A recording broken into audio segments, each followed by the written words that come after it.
Thanks for joining the Joslyn Crowl podcast, where we talk about photography, business, life, and a little bit more. Hello. So today we are with Gregg Flowers, and I'm super excited. I've known Gregg a long time, and what he does is super awesome. So I'm going to have him go ahead and tell you about it and a little bit about yourself as well. Well, good morning. Good morning. First of all, thank you. Not to be cliché, but thanks for having me. Absolutely. When I saw your podcast coming out, I mean, you're always an inspiration. Your books, your journals, your story. I think we met probably at a local watering hole in Lewis Center. Yep. And got to know each other and you're one of those people that I think you're like me. We can sit down and just start. We don't have to do a podcast, but we can sit down and just start having a conversation about our journey. And that's what's passionate to me. Many people who might be seeing this or not, I'm very passionate about my Inspired 365. It's a Facebook page, but it all got started when, the memes kept coming out about someone would try and post a motivational meme that meant something to them. And I'm like, I was always that kid that didn't like going to Hallmark because I could write better Hallmark cards, I felt. So I started doing my own quotes. And before Instagram finally came out, I was always putting my own pictures and putting my own quotes that I was dealing with in life.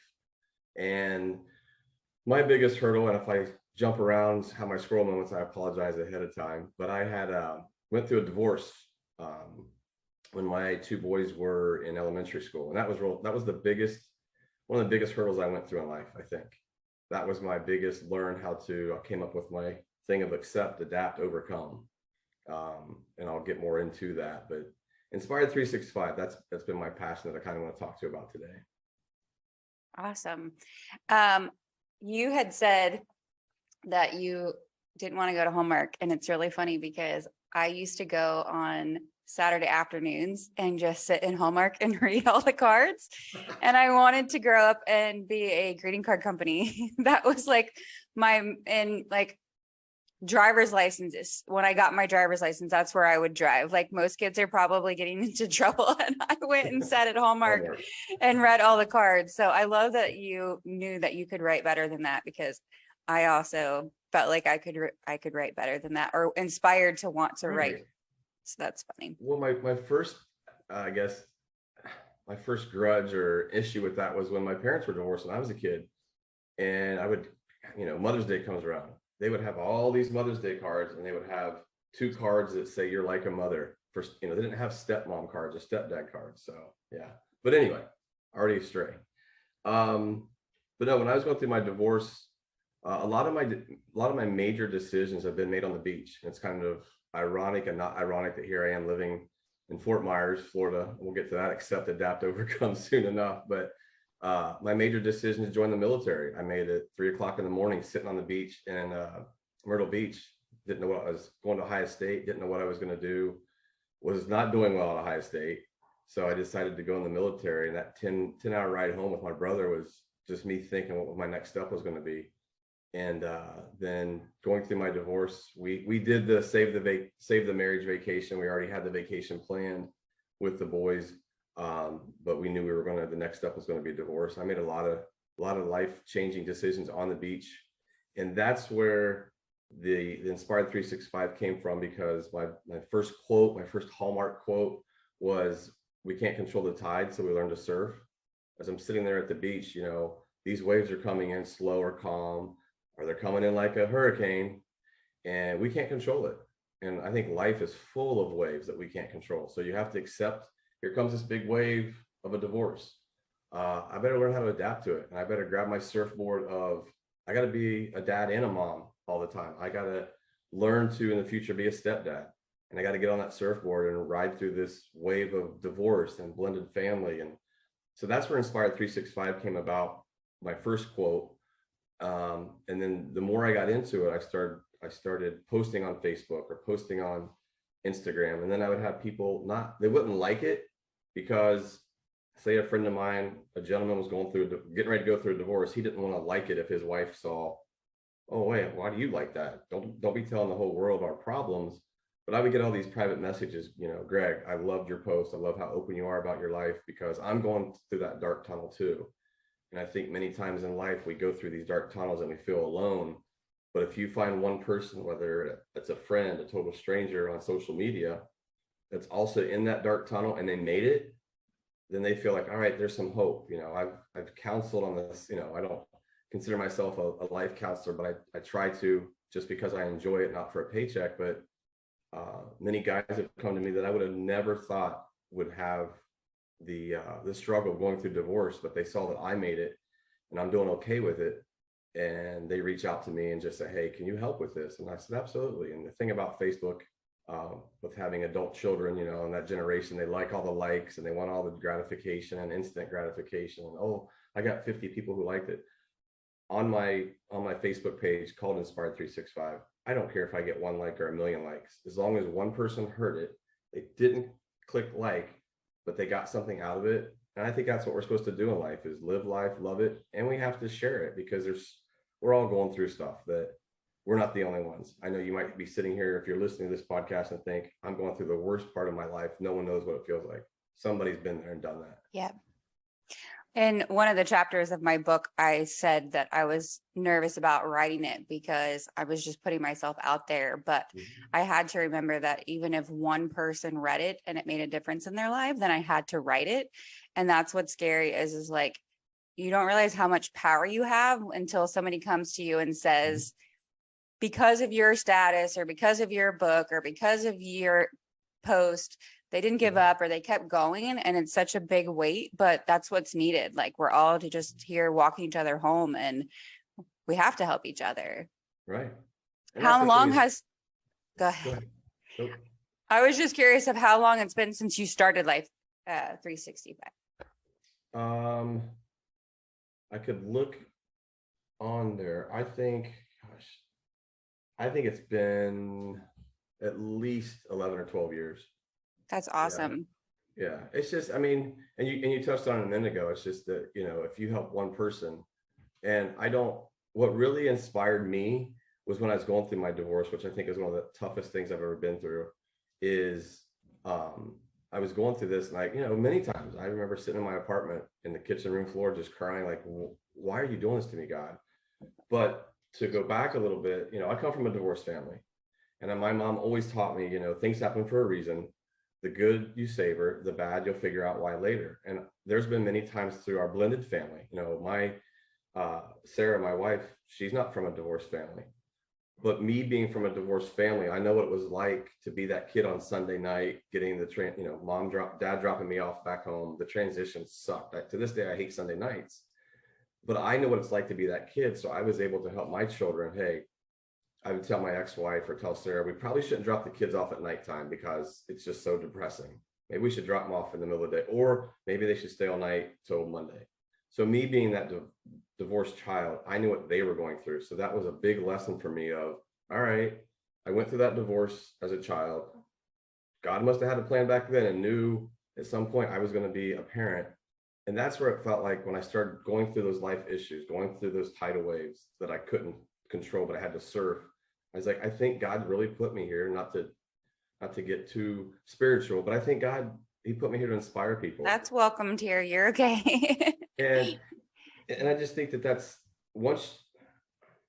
how can I put it? Once I realized, I think that was my purpose in life, because I've always wanted to be like a guidance counselor at school or just be some kind of guidance, but I didn't know which way to go. I think God just put me here, like he's going to use me. You're going to be sitting at a bar stool in Lewis Center, Ohio, or this was an emotional moment for us. We met a local guy here in Fort Myers. We've only been here about 90 days. And this guy we always see in the bar. And it's kind of funny because Sarah and I, he's the John Hassey of our bar down here. He's the guy that everybody knows. And if there was pull tabs at this bar down here, this guy would be on them. But this guy finally walked up to us about the 4th time I seen him. He goes, you know what? Every time I see you and your wife in here, I just feel better that you're here. And that gave me chills, because I was like, all right, God, you're using me down here too. And it was just, that's how I feel like my purpose of Inspired 365 is, I'm not making any money off of it. I'm not doing it for that. And I just know that it's working for people. And that's why I just keep doing it. I love it, because every day there's a new obstacle in my way. And I just get, I accept, I adapt, I overcome, and we deal with it as we go. Because it could be as little as, down here, the traffic lights aren't working because of the hurricane. And I got to I got to accept that, but we adapt to it. Now it's a four-way stop. You just take your time, you go when it's your turn, and you overcome that situation all the way up to, we lived through an 8-hour hurricane and we had no power for a few days. We had no water.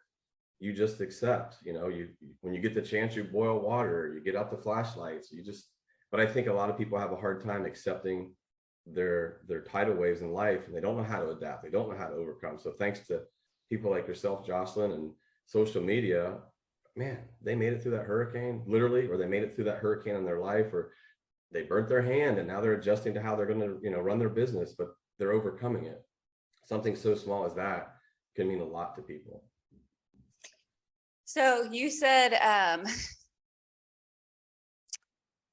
that you know that God can use you even in like a local bar or whatever. And that reminded me years ago when I used to frequent the bars. I had started going to the local bars for happy hour because I worked in a large bank. I try not to say their name to give them any credit because they don't deserve it. But that was how like we networked. We would go to different places and I was trying to get different jobs and I met some amazing people.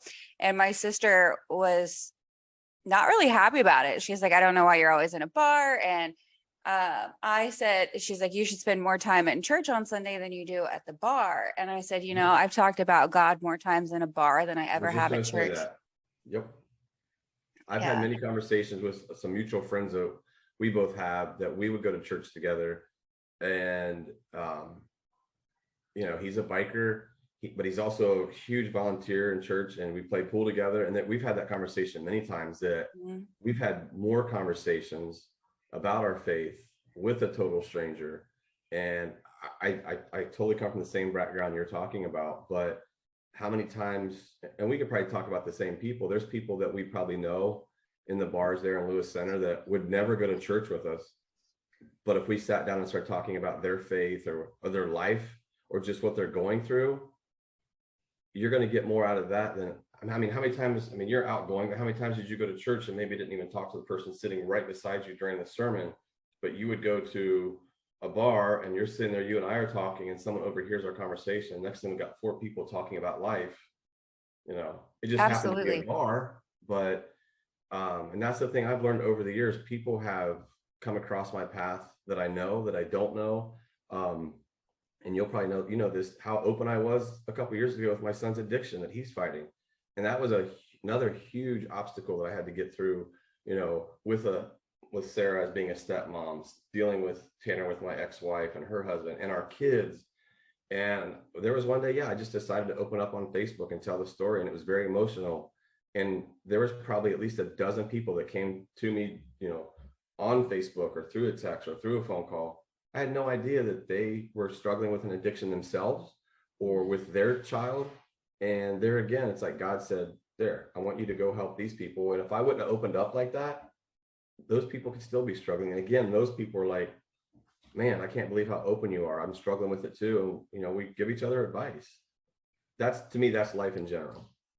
Absolutely. And you're absolutely right. I have gone to the same church for 21 years and I have not met a single person anywhere in that church. I've never met the minister. I've never met anybody. I've randomly talked to a few people, but I've never introduced myself. And I know that you've known me for a while, and that is like really out of character for me. But I had come from a different church that they actually kicked me out of. When I was 17, they said that I was making the men in the church lust and that I couldn't come back until I got a new wardrobe. And I didn't get a new wardrobe. I got a different church, and the church was like, come as you are and you'll be loved. And as soon as I walked in the door, I felt welcome without even talking to anybody. And so I just decided then I wasn't going to talk to anybody because I didn't want it to ruin the peace that I had when I came to sit and be around all of that good energy. But it's really funny because every once in a while, since 2020, I do a lot of the online church. They have an app now and everything. Every once in a while, I'm like, I should go there and meet people. And I'm like, no, I just don't think that that's where I'm being called to meet people. So it's everywhere else that I go. But and there again, I don't want to name drop and put anybody on the spot, but you and I know this one person that, she runs a bar And on Sunday morning, she's very adamant about posting it on Facebook that she's watching online church in the bar. I love And that that's she does awesome. that.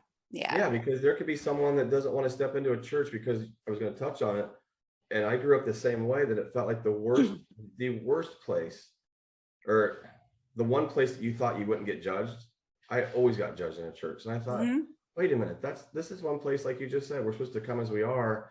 And you're supposed to be this devoted Christian, but you're judging me. And I totally feel you. But here's someone that, you know who I'm talking about, that, you know, they're watching a church service in a bar. And I bet you there's a couple people that'll probably stop in there, have a Bloody Mary, watch the church service with her, that would never step foot in a church because they're afraid of getting judged, just like you said. But that person's, she's doing God's work, but she's just being a motivator. And I think we need more of that. And I was going to touch on, that's something else that helped me when I started going through. I developed Inspired 365, and I was always that kid that worried about how he dressed or how he looked or what people would think of him. And finally I got to the age where I didn't care. And I started going down this mantra of, when you look in the mirror, and this is part of Inspired 365, you look in the mirror, you got to see two people. You got to see your number one fan, and not to be cocky, but you have to see that number one fan that you encourage yourself, and that number one critic, because you do have to evaluate yourself at times. And besides that, I've always said, if you're not paying my bills or kissing me goodnight, I don't care what you think of me. I'm not being mean. I'm just saying, if I go around pleasing 1,000 people or 1,000,000 people, I'm letting the number one person down, and that's me. And that's how Sarah and I have developed a great relationship. Is, you know, it's not my job to make her happy. It's her job to make her happy in her life. And it's my job to make me happy in life. And if we're both happy going on the same path, guess what? We're having a great marriage. And we have our ups and downs, you know, not to get off of Inspired 365, but just to tell my story. You know, blended family, that's not easy either. You know, being a parent's the hardest job in the world. Being a divorced parent is the next hardest. And then being a step parent is tough too. But I think a lot of my past, my Inspired 365, where I try and motivate myself every day, has helped me be a better father to my all four of my kids, and be a better husband. Because if I go through life and I can't accept, I can't adapt, I can't overcome, I'm not going to be any of those people I just mentioned. Do you think you were always knew that you had a purpose to be more positive, or do you think it was that night on the beach when it just clicked and you woke up and decided to change? It didn't just click. There was a couple of it.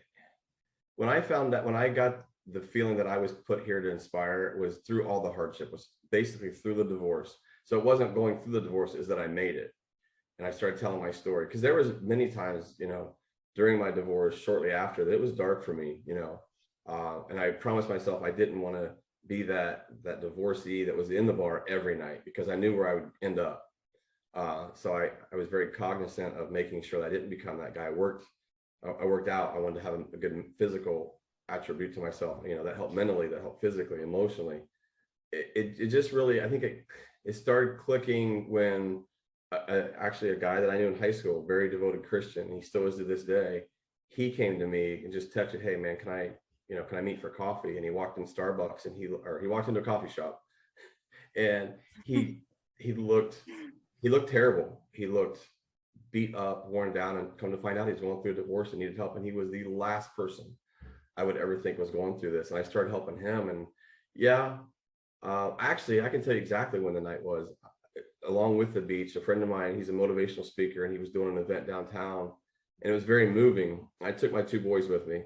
It was a very moving evening, and I'm driving up 315 and just started losing it, you know, emotionally, that, you know, why has God put me through this? And by the time I got home, I could just feel it. He was telling me, "You're going to make it. You're going to be okay.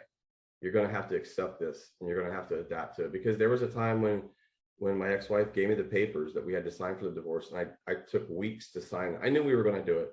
I took weeks to sign them because I didn't want a judge to tell me when I could see my kids. That was the hardest thing for me. You know, I still be able to see my kids whenever I want. I only moved 2 minutes from our house, so I could see them every day, but I still had to fill out this paperwork. And that's part of the accept, adapt, overcome. You can sit there and ignore it. I could not sign those papers. I'm not doing it. We're not getting divorced. But I knew it was coming. So I had to accept it. I had to sign those papers and figure out how I would spend. So then when I had the boys, I overfathered them, I guess. I we never sat still. We were always on the go because I wanted to savor as much time as I could. So to answer your question long and short, it didn't just happen overnight. It was a process, but it came to me fairly quickly. Once I accepted and I adapted to it, it was very quick that God had a purpose for me. That's awesome. So you mentioned hurricane. Let's touch base on that. Yeah, so let's back up a little bit to accept, adapt, overcome of this year. We were going to wait till later this fall to put the house on the market, but as you know, in our area of Ohio, the housing market was a seller's market, and we knew that we could sell it. We wouldn't have to put all this money into another house because we were going to move down here and rent. Turned 50 this year. I had a couple life goals that our family business was doing very well, but God love my parents. They're doing a great job with the family business, and they weren't ready to basically, sell the company yet. But they did move part of the warehouse to the other side of town, and I was kind of getting burnout I was 50, getting back on the forklift every day. I wanted to do something different. We were waiting until Cody graduated, our youngest, and we were going to move to Florida. So thought we moved to Fort Myers, Florida. Thought that'd be a great idea. So we came down here, tried to get out of logistics. It didn't happen. With almost 30 years in the industry, I found a job at R&L and working logistics in sales, but I'm not on the forklift, and moved into Fort Myers. And then, a week ago, Hurricane Ian decided to come in and change things a little bit. Sat back here in the recliner for 8 hours, making sure the windows didn't bust out. And it was probably one of the scariest things I've been through physically. And, but we made it, and we got up Thursday, the day after the hurricane, drove around, saw the damage. It was very depressing. We're still going through a little bit of survival guilt. Mm-hmm. But Sarah's birthday was the next day, Friday. And we accepted it, we adapted, and we got in the Jeep and drove over to the east side of Florida, visited with Tanner, and we soaked up some sun. We just kind of tried to, enjoy what we could over in Fort Lauderdale. But again, we still had to come back. We couldn't ignore it, had to come back, adjust to no electricity, no water for a while, and start rebuilding. So it's funny because I did kind of stray away from Inspired 365 for a while. And I'm not saying that was the whole purpose behind Hurricane Ian, but we all have our, reasons why things happen. But it's definitely given a rebirth, because the whole idea of Inspired 365 was accept, adapt, overcome. And ironically, the first hallmark quote that I made for Inspired 365 was, if we can't control the tide, we need to surf. And I've been wearing that shirt around a little bit down here, and people are just like, no kidding. And I went ahead and I made a post on the Fort Myers Facebook page about it, just accepting, adapting, overcoming. And last time I checked, again, not that I care, but it's there. There's almost 1,000 comments on there, or 1,000 likes, and all these comments about people. Yeah, we need to accept it and adapt to it. And, we're feeling the same way you are. I'm glad you posted it.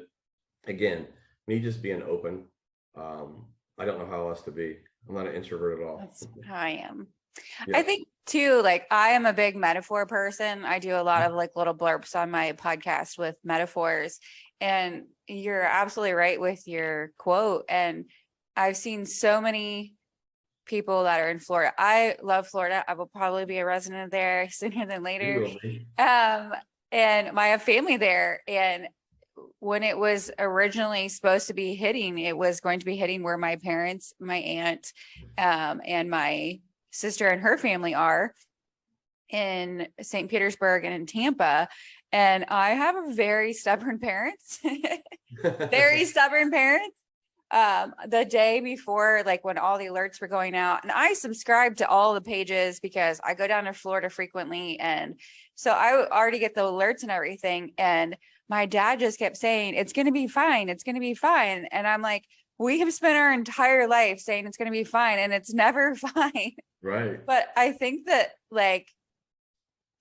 there was something interesting to watch with them. So side note, so my aunt ended up having short-term memory loss this past January. I believe something different than the doctor that she saw, but she hasn't got to see a different doctor since then because of everything going on in Ohio with the hospitals. They were 7 months out. So then they had to get her switched to Florida. But I believe that she had COVID, and on day 7 of her having COVID, she forgot who she was. Oh my God. She knows her name. I guess I shouldn't say that, but she forgets day-to-day activities. She doesn't remember 5 minutes later. Her short-term memory is completely gone.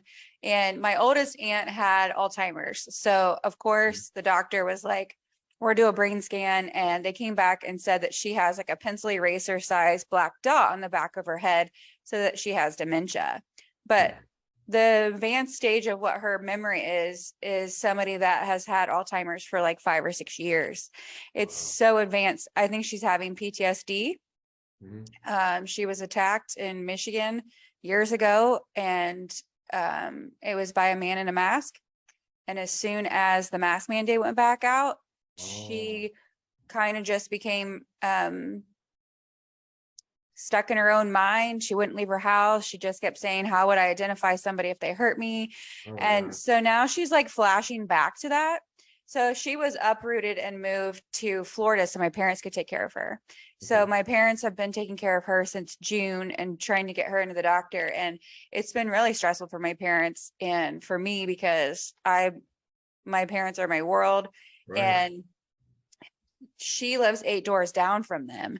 So when the hurricane alerts were coming out, I was like, you guys have to leave. And they're like, we can't leave your aunt. She has dogs and cats. We can't transport these dogs and cats. Like she has a really big dog, like a 90-pound dog. And so like they were just worried, and they were like, we're not going to leave until we know that she's okay and safe. And if she can't be, then we're not leaving her. So it was like a captain going down with the ship. Like everybody was knowing that we can't leave because we have to take care of each other. But if that hurricane would have hit where it was supposed to originally, they would all died. Like they're in mobile homes. They would have been washed away. Like most definitely. 100%. So that night when it started getting really bad with the alerts, her daughter came up from Naples and was like, I'm going to come get her. She'll be safer with me in the house, and I'll take her dog and cats.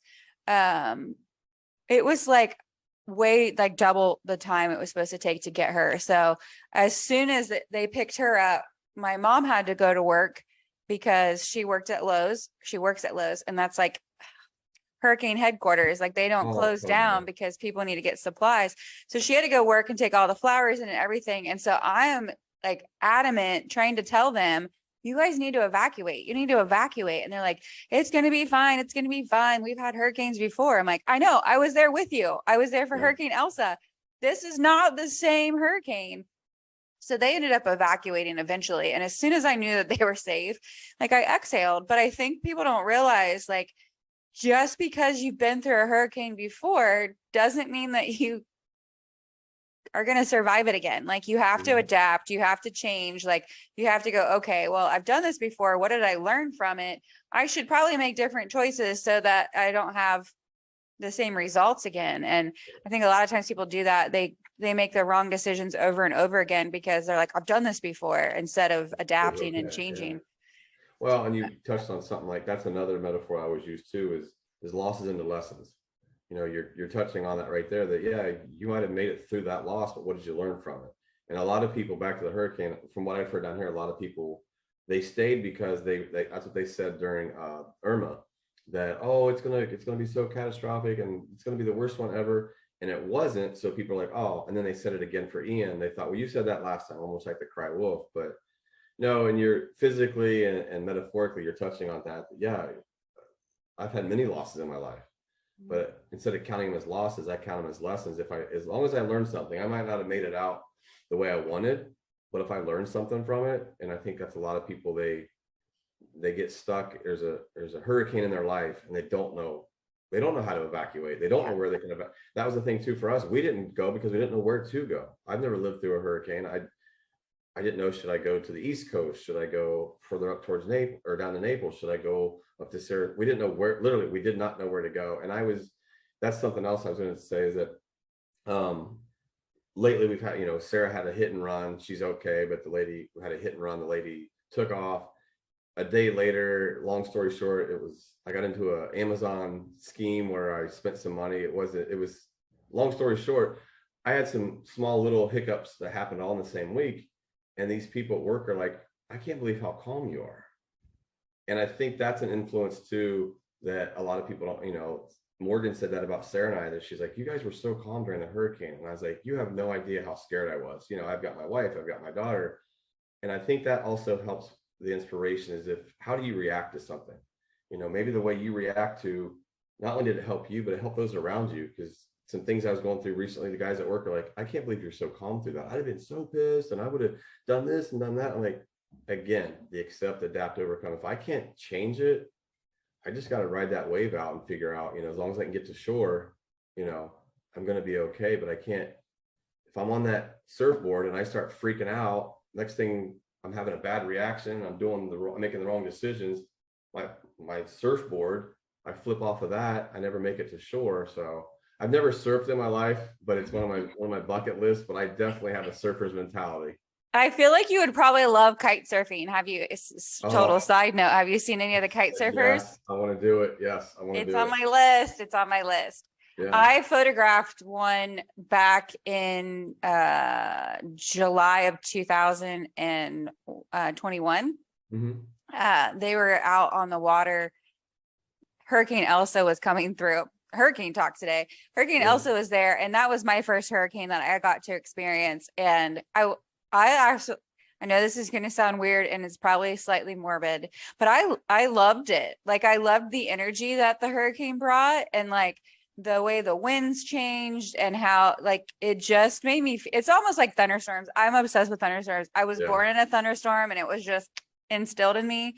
But like Noah's Ark is my favorite part of the whole Bible too. So like, I think that I just was supposed to experience this, but just the energy and the wind to know how powerful God is, and that we can't control any of it. Right. And all the kite surfers were out. And that was one of the things we said. My mom's like, how are they controlling how they're going? I'm like, they're not. Like, they're just steering into the wind, hoping that it takes them back to shore and not out into the middle of the ocean. Right. But he got really far out. And like, luckily by the time like we had walked back and forth. So we go to Fort DeSoto. That's my favorite beach. And it's actually a preservation where the Spanish-American War was. So it's just a really cool part, but you have to walk pretty far down and then come back, just because it's like the end of Florida. It looks like an anchor or arrowhead at the edge of Florida by St. Pete. And so you can like walk to the end, but you have to walk back to leave because it's just the ocean that way. So by the time we had walked back, he was out of the water and he was packaging up. And I went over to him and I was like, I need your email. I took photos of you. And he's like, nobody has ever taken photos or sent them. He's like, I'm sure they've taken photos, but I've never got them. And I was like, ooh, I see a need. Maybe I'll go be a photographer and take photos of kite surfers.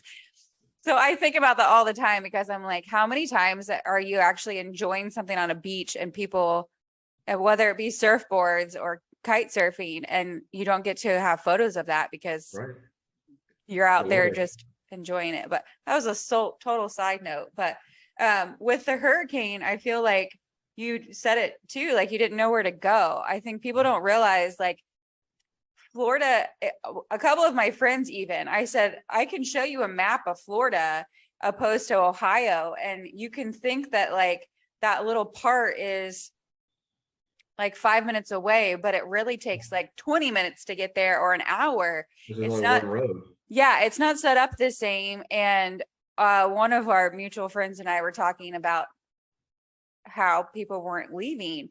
I was like, they don't have anywhere to go. Like, hotels are going to be full, gas is, she's like, well, just get in the car and go somewhere. And I said, you don't want to be in a car during a hurricane. Like, if there's flooding, you can't sleep in it. You can't have your windows up because it's raining. Like the glass, like it was just crazy. And she's like, I didn't even think about that. I'm like, that's the problem is people get in stressful situations and they don't think outside of their own fear or their worry.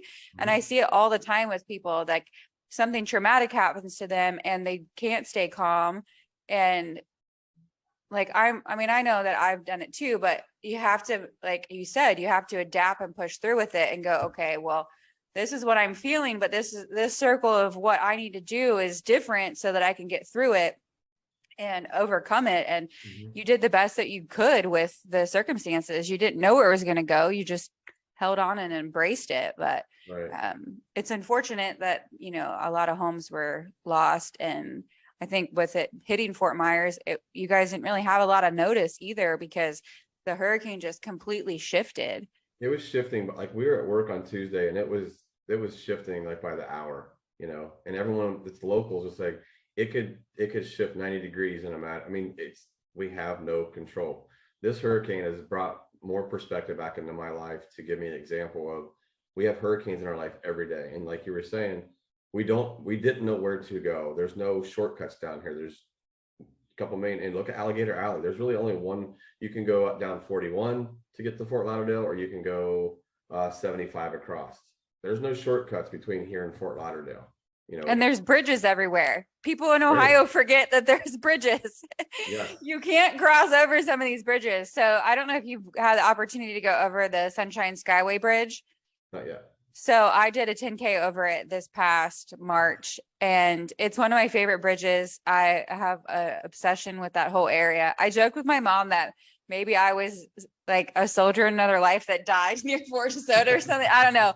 I just absolutely love that place. And when you're on Fort DeSoto, which is right by St. Pete Beach, they're like, they run into each other, but you can see this bridge and it's gorgeous. It's 4.5 miles long, but I did, which you should totally do it with me next year. My mom and I are going to do it again, but all of the money that they raise for it goes to military families. Okay. And so this past year I went down to Florida, and my mom and I did it, as well as my brother. My brother-in-law is a lieutenant colonel in the Marines, and he got stationed in Tampa. So he likes to do these everywhere, but of course, like, this one was really cool to do it where you're at. And there was a drunk driver that had came on to us on oncoming traffic. They crossed over the bridge and she started heading towards us, and a state highway patrol blocked it and stopped her. Like, it was a very scary thing. There's helicopters everywhere, and here I am. I had just had COVID, and COVID didn't really affect me I got long COVID, but it didn't affect me like cold wise. I just had really low oxygen, and then I got brain fog and vertigo. And if you have vertigo, you shouldn't get on one of the tallest bridges. No, absolutely not. So I had to like overcome and adapt and everything, but it was just a crazy event. I know that was a side story. I'm full of them, but that particular bridge on a good day when it's sunny is terrifying to people. My mom doesn't speak when she drives over it. When we get close to it, she's like, okay, I got this, white knuckling all the way. And I'm like, Mom, do you want to stop? Like, I'll drive over it. And she was like, if we're going down, I'm driving you. I'm not going to have my daughter responsible for my death. Like all of this stuff. Like, she's terrified of bridges, but that is on a sunny, good day. Right. So last year when we were going, we decided when Elsa started coming in, we headed down to Venice Beach because I wanted to see Venice Beach for shark teeth. I collect sand dollars, and I was like, oh, I need to get shark teeth. And we had to cross over that, and I didn't even realize it. And as soon as I started coming up to it, like, I knew the bridge was getting close. I could tell my mom's energy was shifting, and you could see the dark cloud, and you could see that the bridge was disappearing. You could see out into the water that you couldn't see. Like, the rain was just so thick. And over to the right, it was really sunny, and my mom's driving, and she's just, I mean, my mom is an amazing woman, and she is a badass, like total badass, like amazing woman, but she's like white knuckling it. And I was like, look how amazing God is, Mom. Like, look how beautiful that sun is. And I just remember giving her a pep talk all the way through. And as soon as it got through, I was like, how incredible was that? And like, just trying to keep her energy going, because I could just see fear consuming her. Oh, yeah. And I think that is very symbolic to people when I see them going through struggles. And I feel like you see it too, is you can see them. And I know for a fact, you were the only one that called me out on it after my dog had died, which was a very traumatic thing for me. I was also very ill at the time. And I had been pretty much in isolation since March of that year. And she passed away in October. So I hadn't gone around anybody, and I went out and I told my friend, I said, just make sure nobody hugs me. I couldn't have anybody touch me because I knew I was just going to turn into a puddle of poo on the floor. Right. And you were the only person that was like, are you okay? And just the fact that somebody knew that I wasn't okay was like terrifying to me. And I was like, I'm fine. But like, that's the same thing I think happens in life is like, we have to make sure that it's not just us, like the people around us need us. And to get us out of that dark spot, sometimes it's good to help other people because we have to be strong for them. That was a total tangent, but but no, and you touched on that yeah, I distinctly remember that night. And I think so many people are afraid to do what I did, as far as like, I could tell you weren't okay. And most people be like, oh, what's she dealing with? And they walk away. I'm the type of person that if I know you're not okay, one, I know you're dealing with an issue. Two, you just want someone to tell you it's going to be okay, because the worst part about going through a hurricane in life is not only the hurricane, but that you're alone. And my perspective on that night with you was just letting you know you're not alone. I do see you're upset. I do see you're going through a hurricane, but it's going to be okay. No matter what you're going through, it will be okay. It's not going to be okay in 5 minutes. Yeah. It might not be okay. You know, the hurricane lasted 8 hours. Some people's hurricanes lasted half their life because no one's actually reminded them that they're going to be okay, or that I've been in that same hurricane you're dealing. I've guess what? I know you're dealing with someone with an addiction. I've been there. It's dark as hell because you don't have any control over the hurricane they're fighting in their life. But as another parent, it's going to be okay. You know, worst case scenario, they might not make it. And that scares me every day, whether it's a relapse, whether it's just something that happens that, you know, it's not okay. But I have to be okay with that, because I can't, we can go on and on about death. We can't control that. But if you live the rest of your life that, I lost a parent, I lost a spouse, I lost a child, all those things are bad. But, and I know it's cliches too, you gotta look at those memories, back to the hurricane. Sarah and I renewed our wedding vows last October. A year ago, this coming weekend, we renewed our vows on the beach. We can't even go down there next weekend to have another anniversary, see a sunset, but we have awesome memories. I've been going through my phone, looking at old pictures. The hurricane might have smashed Times Square down there, but we have so many great memories down there. There's jewelry. Is that where your wedding renewal was? Yeah, right there by the pier. But I have had this necklace that I've worn ever since I got it down there. I bought it from a shop that's no longer there. It's stuff that you hold on to, but it's just circling back to Inspired 365. The biggest reason why I do it and why I love it so much is because it's not for me. I don't do it for me at all. I do daily posts or journaling for me because it helps remind me of what I've been through. But the biggest reason why I do Inspired 365, and if there was no technology, there was no Facebook or social media, it wouldn't really be worth it. But since there is, and everybody's walking around every day with their umbilical cord at their hand of social media, I get the opportunity to reach and touch at least one person every time I post something, whether they like it or not. There's somebody sitting in another state, another house, another situation, they're sitting in their own hurricane, not in Fort Myers Beach, Florida. And they saw my post and they're like, oh my God, this person's been down this dark alley. This person's been in the eye of this storm and they made it, i.e. whatever your storm might be at that time. That gives them inspiration. And that's the whole reason behind Inspired 365, is that I want someone else to understand they're going to be, going back to the night I saw you. The whole idea of Inspired 365 is there's another Joslyn out there that's going through her own hurricane. And because of Inspired 365, I can let that person know you're not alone, is the best way I can sum up Inspired 365. It's crazy how in a world, and I've said this so many times in my own life, in a world where there's so many people, like you can just walk out your front door and find people most of the time, unless you live like on acreage somewhere, but with cell phones, you can literally just open your phone and connect with people across the world. And TikTok has been a huge eye opener for people on that, because it's funny to get on TikTok. People assume that everybody's in the United States. And they're not. And like, people are like, there's other countries other than the United States, right? But it's crazy to get followers. Like, I checked my followers one time. I'm like, I have 5 people following me from Australia. And like you said, it can reach people that don't know that they're not alone. It's they feel alone, and like especially with COVID, I had like, when I became a business owner, it was very isolating for me because I used to work in corporate world where I was around so many people all day, every day.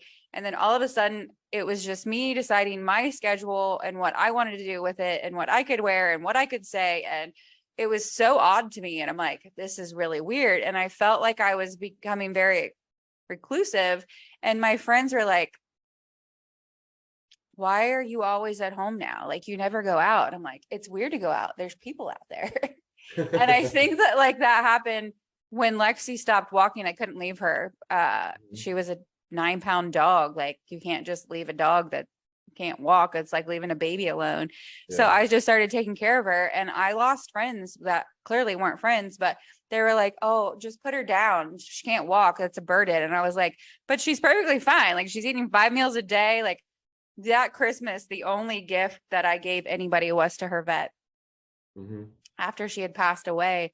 And it was just something small, like it was a little ornament and everything, because I just felt very alone. And I have a ton of followers. I have TikTok followers and Instagram followers and Facebook followers.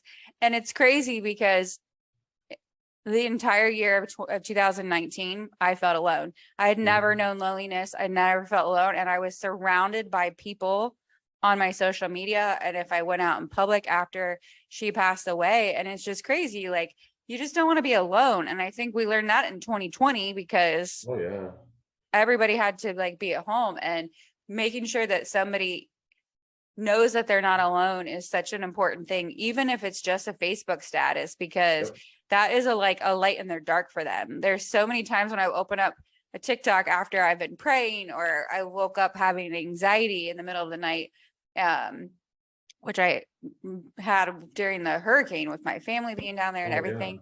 And I'll open up my Insta or my TikTok, and there'll be somebody that's praying, and it's like, hey sis, I don't know who needs to hear this, but I hope it reaches you. Like, you're not alone. And I love that you do that for your message. And what inspired you to have that name? Just because we got to be motivated to be inspired. 365. It's every day. Every day is a new opportunity, a new day to turn the page. So, I mean, just 365 days in the year. We all have the same 365 days. It's just ongoing, I guess. I'm big into numbers, so that's where that came from. I like it. Yeah. I like it a lot. So you were talking about your son having an addiction. How do you think that changed your outlook for Life 365? Did I say why when I say that does it sound weird? I think you say it so much cooler. It's Inspired 365. Inspired, there we go. Okay, that's why it didn't make sense. Sorry. The thing with Tanner that helped me with Inspired 365 was that, again, it was something I couldn't control. The divorce, couldn't control it. Hurricanes in my life, but with Tanner's addiction, addiction runs in our family, but it was something that I literally had no control over. None. It's a disease, and I had no control over it. I had to learn to love in a different way, because every day there for a while, it was the addiction that was in my face, not the 12-year-old boy in the batter's box that I miss. It was the addiction, and I had to learn to love him in a way that I couldn't fix him, and it was so hard. I couldn't just pick him up and dust him off. I couldn't fix him. And it's not that he was broke, it's just that he was fighting every day. And now that I'm saying it out loud, here's your answer. A 19, 20-year-old that's fighting an addiction gave me inspiration, where I was, I'm the father figure. I'm supposed to teach you life. I'm supposed to inspire you. And he, through his addiction, he's inspired me, because he fights every day. And it's ironic that now he's teaching me. And I think I even said that in my post about his addiction, is now he's almost like an ambassador of Inspired 365, because he's given me inspiration. And typically, you could ask 100 parents how many of them get inspiration from their children, and it's usually because they're fighting something, whether it's, they're in a wheelchair, or they're blind, or they're fighting an addiction. Typically you don't get inspiration from your kids because they got an A on their test, or they passed their driver's license, or they got a raise at work. So we could sum all this up, where all of this has been born through hurricanes in our lives. All of Inspired 365, all of my inspiration, my motivation has come from things that I couldn't control. If that answers it a long way. It does. I mean, I like the long way answers. I know you do.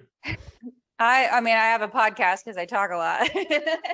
Exactly. And you're doing a great job, by the way. You're reaching so many people. And I was going to touch on that real quick too. It's happened so many times back in Ohio where someone that I had no idea watching, that I don't know who all my members are. I know some of my family and close friends, but there's been people walk up to me and say, that post or story you did the other day really helped me. And I'm like, I didn't even know we were friends on Facebook, let alone that you saw my post. So, and that always comes about at least, every so often when I haven't posted in a while. And they're like, hey, I meant to tell you, I saw your post last week, but I haven't seen you out. I didn't know how to message you, how you would take it, but I personally wanted to say thank you because I'm going through that. And that's the whole reason why I do it. Absolutely. And I appreciate you giving me the opportunity to do this. Absolutely. I was really excited when you filled out the form. I mean, I always enjoy talking to you, but having you on my podcast is even better. And the fact that you are in an area that just had a hurricane a week ago in some days? Like, yeah, I was worried. I'm like, is he going to have internet? And I was going to message you back I think it was like the day that the hurricane hit. And I'm like, I'm going to wait on that so I don't get lost in his email box. But it's nice to know that there are people that are in the middle of a storm. And to be symbolic, I think you said earlier about being calm. I think like that is very symbolic to being like the eye of the hurricane, because people that were in the eye of the hurricane, I was watching this TikTok video of this girl, and she said that she felt compelled to go outside, which they say, like, don't go outside when it gets calm. Like, the hurricane is not over. It's just the eye. And she just was like, felt this conviction to go outside. And she's like, I'm not supposed to go outside. And so she went outside and she saw her neighbor that had just moved from a different state. And they had gotten in their convertible and put the convertible top down. And she was out like doing yard work and like picking things up. And she went across the street and she's like, he needs to come back right now. Like, you have to. And she's like, the storm is over. And she's like, no, the back end is worse than the front end. Like, you have to get him back. So she called him, panicked. And as soon as he pulled back in, like into the garage, the storm started coming again. And she got back inside and she was like, if I hadn't listened to that voice, like, he probably would have gotten, stuck in the currents and all, like floodwaters, all of it. And like, staying calm is such a symbolic thing, I think, because you can have a storm going around you. It's kind of like there's a trend, I've seen it on Instagram and TikTok, when everybody's like, I'm fine, it's okay, I'm fine, and they're not. Right. I feel like those are the most scary people, because that they can handle the storm, but you don't even know what hurricane's going on in their mind. Yeah, absolutely. So you have had this, I figured out too when you were talking, I kept saying Life 365 because there's an app that's called Life 360 that I track my parents on. And I was like, why do I keep saying that? But then I realized it's a great app. Yeah. Especially if you're in hurricane areas, because you can watch where people are at. So I do apologize for that, but I figured out why I kept saying that. But do you see it changing at all? Do you think you're going to have like TikTok channels or like you have a podcast, but you haven't been doing it, right? I've downloaded, like, I used to do videos every day just on my phone, and I think it was through Anchor. I was able to record them and transfer them onto Spotify. I do have some on there, but I think the reason why, like I told you, I'm not on TikTok yet. I tried to get on. I guess I'm just too old to check it all the time, but I do the Facebook, because the reason why is because so many people have come up to me and said, I didn't want to publicly like it. So I kind of just, for the time being, it's just, Inspired 365 on Facebook because of that. Biggest reason, I guess, is because I know there's people that see it but don't want to publicly, say they saw it because for whatever reason. I probably should catch up to the times and do TikTok. Or TikTok is amazing. I highly recommend it. Okay. Well, then, hey, You maybe can this try is the push. it. This You is the can. push I needed. What's really good about TikTok too is that you can, after you have 1,000 followers, you can go live on there. So Okay. like you and I could go live together and just talk all day long about stories, and people can Okay. listen to us. Like it doesn't, and you can save them and put them on podcasts and whatnot. But it's just an incredible tool to reach people that you don't necessarily, like you said, you don't know who's watching it. They have a feature now that you can see who's watching it, but nobody else can see that. Okay, cool. So you can like repurpose content too. Like you can save the video and then share it on a reel or share it on Facebook. Okay. I'm just a big fan of TikTok. I feel like people are more genuine on there and they are more real. Like I have a lot of TikToks on there that I don't have any makeup on, or just like I'm in bed and I'm like, wait a minute, I have this story to tell, which is not like, you don't see me doing that on Facebook, but I have been trying to share them more on there. But it's an incredible platform. And Buzzsprout is also an incredible platform for podcasts because you can share them on multiple, like I'm on Amazon, iTunes, like it shares them to like 20 different platforms. So I highly encourage that. And I highly encourage it to anybody that is thinking about doing a podcast, because you never know who you're going to reach. Right. Well, like you said, it can go outside the United States. So yeah, maybe after today, we've developed the birth of Inspired 365 via TikTok. Yes. And a whole new contacts and new people to inspire. Absolutely. So you were talking about how you started it on a beach. What other ideas have you come up on a beach? To move to Florida, that was a big one. We decided that. Going in the military, realizing that the divorce was going to happen, the blended family. I mean, I've always loved the beach. Every time we go to the beach, it could be the same beach all the time. We always bring back a shell from that day, and just the whole shells to me represent memories. There's so many different shells on the beach, and there's, billions and infinity of shells. And I think shells to me represent the sand are the people. There's so many people, in our world, but the shells always represent, because that the tide brings the shells in. So you've got, figuratively and physically, those tideways bringing those shells in, and those shells are memories. So we always bring a shell back because it represents our memory that we had that day or that time. So that's awesome. The beach is my place. I love it. People always, why did you move to Florida? And Sarah's the same way. We just love the beach.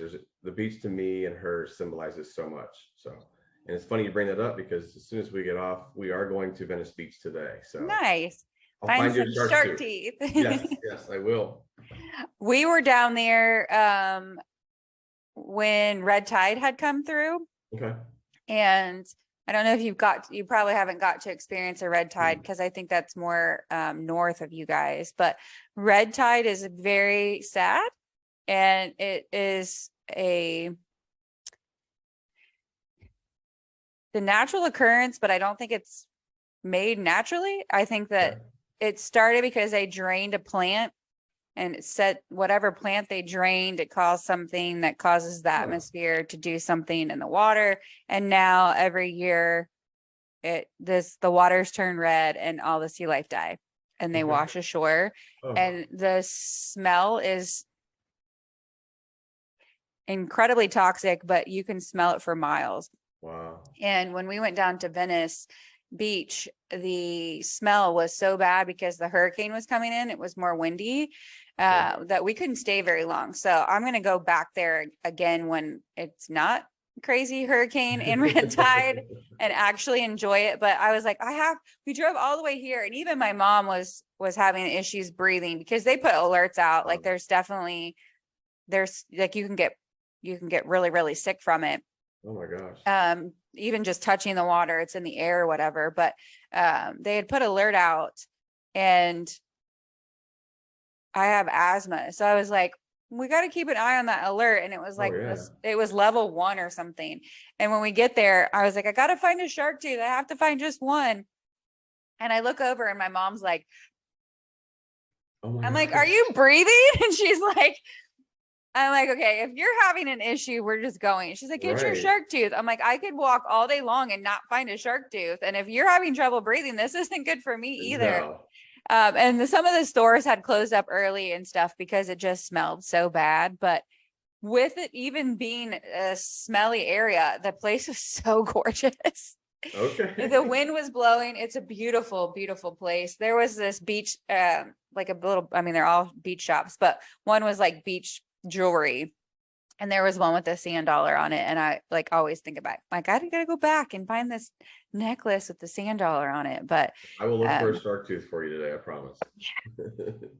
I think that like one of the things about hurricanes that I had kind of a fear of missing out is I wanted to go to the beach after it was Oh, I over know. I so want to go to shelling. collect all Yeah. those shells, but Yeah. most of them were closed anyway.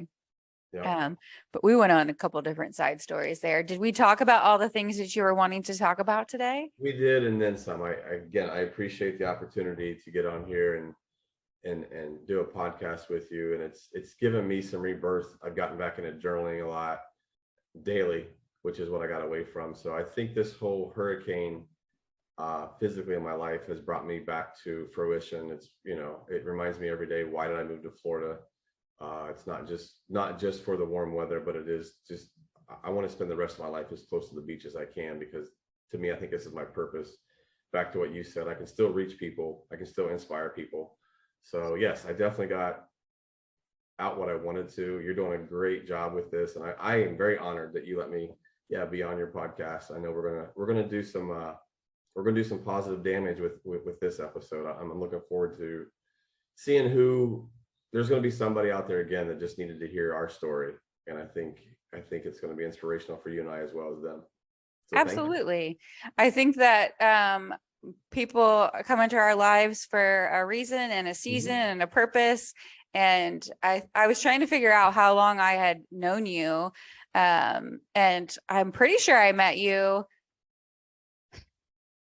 I want to say it's been probably 8 or 9 years now.